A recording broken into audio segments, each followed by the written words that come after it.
I never thought I was the kind of man who could be so calculating.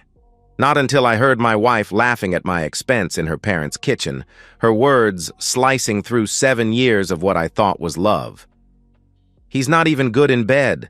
Boring, broke, and bland.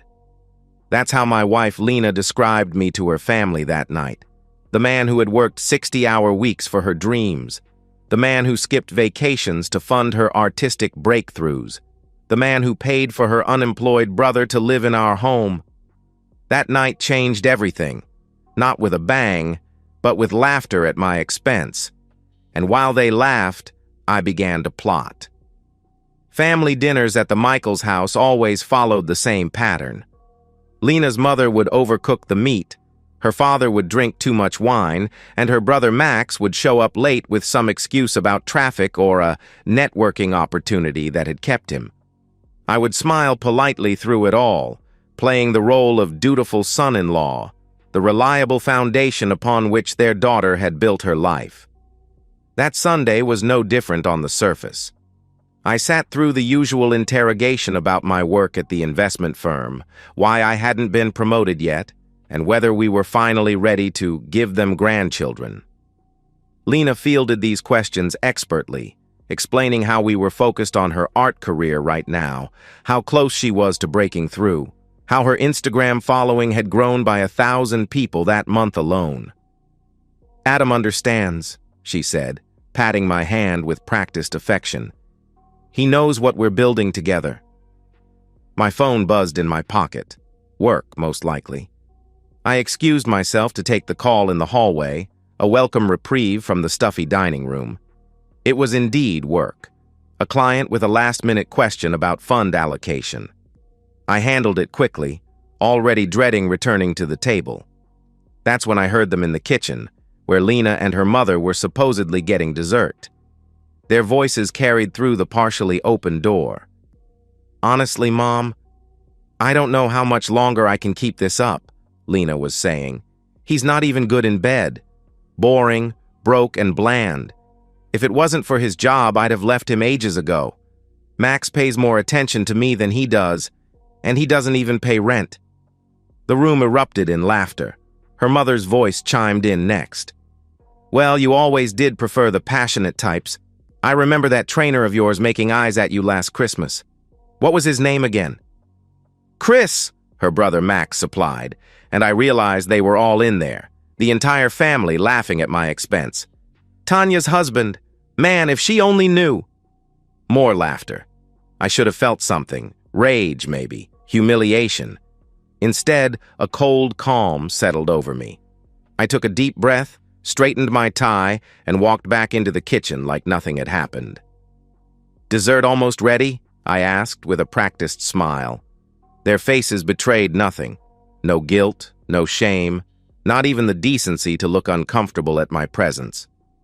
Lena simply handed me a plate of apple pie with a generous scoop of vanilla ice cream, my favorite, she always remembered that, and led the way back to the dining room. That night, as Lena slept peacefully beside me, I stared at the ceiling and made a decision. I wouldn't confront her. I wouldn't rage or beg or try to save what was clearly unsalvageable. No, I would simply disappear. But not before ensuring she understood the consequences of her betrayal. I didn't sleep that night. I plotted. The following month was my finest acting performance. I was attentive, loving, even spontaneous, qualities Lena had often complained I lacked. I brought her flowers on random weekdays, listened intently to her stories about gallery meetings and art supply shopping trips, and never once questioned why her studio sessions now regularly extended until 9 or 10 at night. "You seem different lately," she remarked one evening as we sat on the couch, my arm draped casually around her shoulders. "More present." "Just realized what's important," I replied, kissing her forehead. "You're important, Lena. Your happiness matters to me." She seemed pleased by this, nestling closer. "I've been thinking about getting that fitness watch I showed you. The one that tracks everything?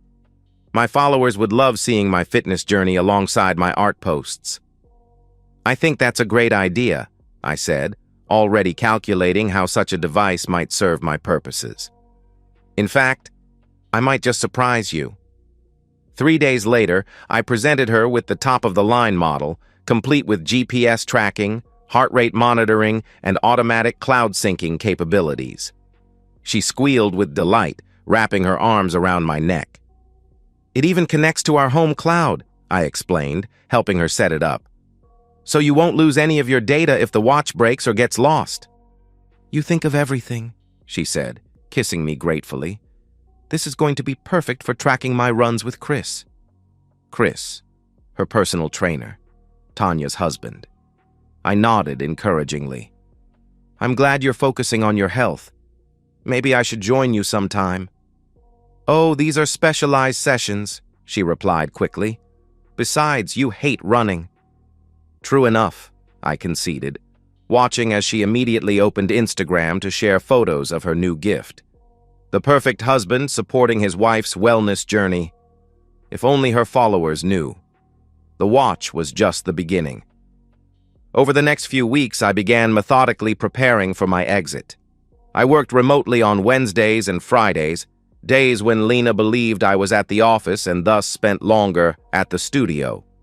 While she was gone, I cataloged our assets, made copies of important documents, and slowly began transferring money from our joint account into an offshore account I'd established years ago for a wealthy client who had since passed away. The account had remained dormant, its existence known only to me and the bank's compliance officer who owed me a favor. $100 here, $500 there. Never enough to raise suspicions if Lena bothered to check our statements, which she rarely did. Money had always been my department, a responsibility she was happy to delegate while enjoying its benefits. Meanwhile, I tracked her movements through the fitness watch. The data confirmed what I already suspected. Her Tuesday and Thursday studio sessions were actually spent at Chris's house in the suburbs, conveniently scheduled when Tanya had her book club and yoga classes. Sometimes they met at motels, occasionally at our house when they thought I was working late. The timestamp data, matched with her phone's location history that synced to our shared cloud, created an irrefutable map of her infidelity. One evening, as we ate takeout from her favorite Thai restaurant, she casually mentioned a weekend retreat. "There's this amazing wellness spa upstate," she said, scrolling through photos on her phone. 3 days of massages, meditation, healthy food, just what I need to clear my head for my next collection. "Sounds perfect," I agreed. "When is it?" "Next weekend?" I know it's short notice, but a spot just opened up and my gallery manager knows the owner. "Of course you should go," I said, squeezing her hand. "I'll miss you, but you deserve the break." She looked almost disappointed by my easy acquiescence, perhaps expecting resistance that would justify her resentment. Instead, I offered to pay for the entire weekend, presenting her with a prepaid card so you don't have to worry about a thing. The amount on the card was carefully calculated, enough for her to enjoy her weekend, but not a penny more. By the time she discovered it wouldn't cover her return trip home, it would be too late. The final piece fell into place when a wealthy client expressed interest in purchasing a property in our neighborhood.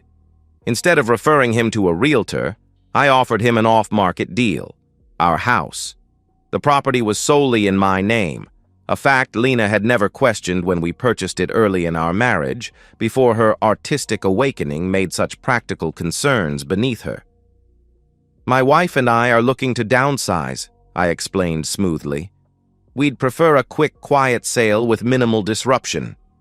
The client was delighted by the opportunity to avoid a bidding war.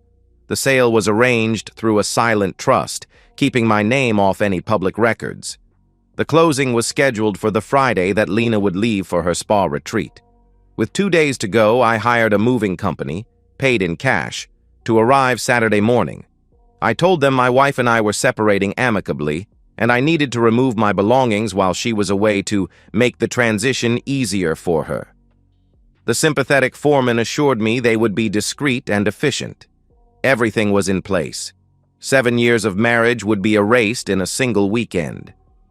The morning Lena left for her retreat, I kissed her goodbye at the door, her overnight bag slung over her shoulder, excitement brightening her features. 3 days of pure bliss, she sighed happily. No distractions, no responsibilities. You've earned it, I replied sincerely. Don't worry about a thing here. I've got it all under control. If she detected any double meaning in my words, she didn't show it. Her rideshare arrived, and she was gone with a final wave and blown kiss. I watched until the car disappeared around the corner, then immediately got to work. First, I drove to a shipping store and sent a carefully prepared package to Tanya's workplace, a boutique marketing firm where she was a senior account manager. Inside was a USB drive containing all the evidence I'd gathered: GPS data from Lena's fitness watch, timestamps showing her location history, photos she'd taken with Chris that had automatically uploaded to our cloud storage, and screenshots of text messages I'd secretly captured from her phone while she showered. I included a letter. Tanya, I'm sorry you had to find out this way. You deserved better. We both did. I don't know how long this has been going on or how deeply it runs, but the enclosed evidence speaks for itself. I wanted you to have this information before I'm gone. What you do with it is entirely your choice. Our spouses have betrayed us in the worst possible way. They've made fools of us, laughing behind our backs while we work to give them the lives they claim to want. I won't be confronting Lena. By the time you receive this, I will have already disappeared from her life. I'm not telling you what to do, but I thought you deserved to know the truth. Take care of yourself. Adam, next, I went to our bank and closed our joint checking and savings accounts, transferring the remaining balance to my new private account. I'd already moved most of our savings over the past month, but this final transaction completed the process. Lena's personal account, which held only a modest balance from selling a few paintings, I left untouched. I wasn't legally entitled to that money, and unlike her, I wasn't a thief. The house closing went smoothly. By 3 o'clock, I was no longer a homeowner, and a substantial sum had been deposited into my private account. I called Max, who was predictably sleeping off a hangover at 2 in the afternoon, and informed him that he had until Sunday evening to remove his belongings from the property. What? Why? He mumbled groggily. Did something happen? You could say that, I replied calmly. I've sold the house. The new owners take possession Monday morning. You sold the... Does Lena know about this? Lena will know everything soon enough. For now, I suggest you start packing. Anything left behind after Sunday will be disposed of. I hung up before he could respond, imagining his panic as he tried to reach his sister, who would be deep into her wellness experience by now, unreachable except for emergencies. And even then, the prepaid card I'd given her wouldn't cover any early departure fees. Saturday morning, the movers arrived. I had them pack only select items: my clothes, my books, my personal electronics, and a few sentimental items that predated my relationship with Lena. The furniture, kitchen items, decorative pieces Lena had so painstakingly selected all remained. They would be the new owner's problem come Monday. By Saturday afternoon, my possessions were safely transported to a sleek downtown apartment I'd leased the previous week, a modern one-bedroom with floor-to-ceiling windows and a view of the city that Lena would have loved to paint. The irony wasn't lost on me. I spent Saturday night and all of Sunday methodically erasing Lena from my life. I changed my phone number, email addresses, and all social media accounts. I informed my workplace of my new contact information, citing a personal situation that required discretion. My boss, who had always respected my privacy, asked no questions. I contacted all necessary entities: utility companies, subscription services, insurance providers. Anywhere Lena's name appeared alongside mine, I removed it. By Sunday evening, I had systematically untangled our lives. Then I waited. I didn't witness the aftermath firsthand, but pieces filtered back to me through mutual acquaintances and the inevitable social media storm. Tanya, it seemed, had chosen a spectacularly public venue for her confrontation. Rachel Wilson's baby shower on Sunday afternoon, attended by nearly every woman in their social circle. Lena, still blissfully unaware at her spa retreat, was the only notable absence. According to reports, Tanya arrived late, looking composed but determined. She waited until gift opening time, then stood up and apologized to Rachel for what she was about to do. Then she pulled out her phone and began a live Instagram stream on Lena's own art account, which she had access to as Lena's occasional social media manager.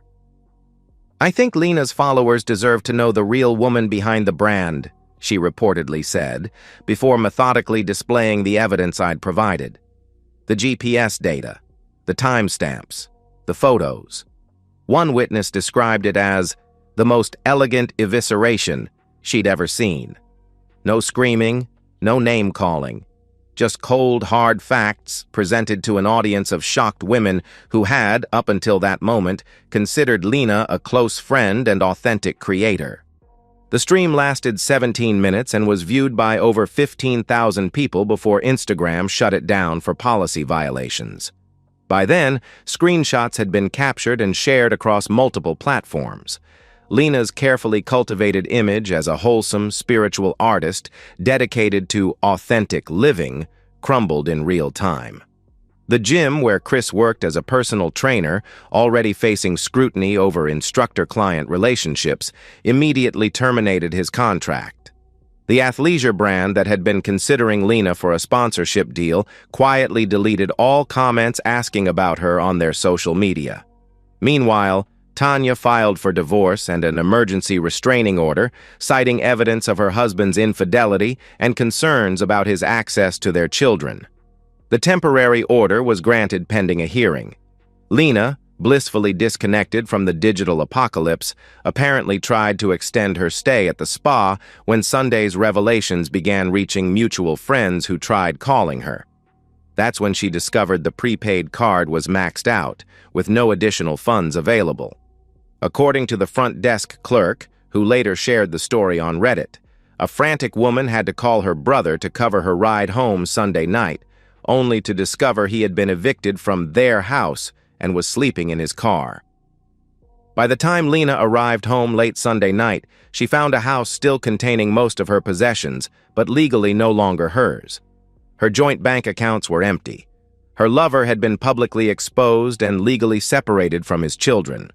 Her brother was homeless, and her social media accounts, the platform for her artistic brand, were flooded with comments calling her a fraud, a hypocrite, and much worse. She tried calling me, of course, texting, emailing, reaching out through friends, but I had vanished as completely as if I'd never existed. I left no forwarding address, no contact information, no breadcrumbs to follow. The only message I sent came in the form of divorce papers delivered by courier the following week, the terms non-negotiable. She would retain any money in her personal accounts and her artwork, but nothing else. Given the circumstances and evidence I possessed, her lawyer apparently advised her to sign without contest. 6 months have passed since then. I've heard Lena moved back in with her parents, her art career in shambles, her social circle decimated. Chris apparently relocated to another state, his personal training career finished in our city. Max finally found employment at a car wash. Tanya sold their house and moved with her children to be closer to her parents. As for me, I'm sitting in my downtown apartment, watching the sun rise over the city skyline, coffee cup in hand. My new life is quieter, simpler in many ways. I still work at the same firm, though I've scaled back my hours. I've started taking those vacations I always postponed, traveling solo to places Lena never wanted to visit. Sometimes people ask if I'm angry, if I regret not confronting her directly, not giving her a chance to explain or apologize. But what would have been the point? Words were never Lena's problem. She had plenty of those, carefully chosen and expertly delivered. It was her actions that revealed the truth. I never raised my voice, never called her names, never even told her I knew about her betrayal. I simply left, methodically, thoroughly, irreversibly. The greatest revenge wasn't in what I took from her, the money, the house, the stability. It wasn't even in the public humiliation, though that was a consequence she brought upon herself. No, the greatest revenge was in never giving her the satisfaction of a confrontation, a dramatic scene where she could cast herself as misunderstood or repentant. I denied her the closure she needed to rewrite our story. In her version, I would have been the controlling husband, the boring partner she had outgrown, the man who couldn't handle her success or independence. My silence prevented that narrative. Instead, I left her with the unvarnished truth. She gambled everything on the belief that I was exactly what she described to her family that night: boring, bland, and easily manipulated. She never imagined I could orchestrate an exit so complete, so devastating in its quietness. Sometimes the most powerful statement is the one left unsaid. I didn't need to scream to make my departure felt. The empty space I left behind spoke volumes. I take another sip of my coffee, watching as the morning light transforms the city below. For the first time in 7 years, I'm finally living on my own terms. And while I can't say I'm happy, not yet, I am at peace. Some betrayals can never be forgiven. Some wounds never fully heal. But I've learned something valuable from this experience. Loyalty matters, not because others deserve it, but because it defines who we are. Lena showed me who she was that night in her parents' kitchen. And in the months that followed, I showed her who I am. A man of few words but decisive action. A man who doesn't need to raise his voice to be heard. A man who understands that sometimes the most devastating response to disrespect isn't confrontation, but absence. I finish my coffee and set the cup aside, ready to begin another day in this new life I've built. Outside, the city hums with possibility. I open the balcony door and step out into the morning air, breathing deeply. The view from here is better than I ever imagined. And that's the end of today's story. If you enjoyed it, please give this video a thumbs up and drop a comment below. Your support helps the algorithm push my content further. If you're new to the channel, don't forget to hit that subscribe button. It really helps me keep creating more stories for you. Thanks for watching, and I'll see you in the next one.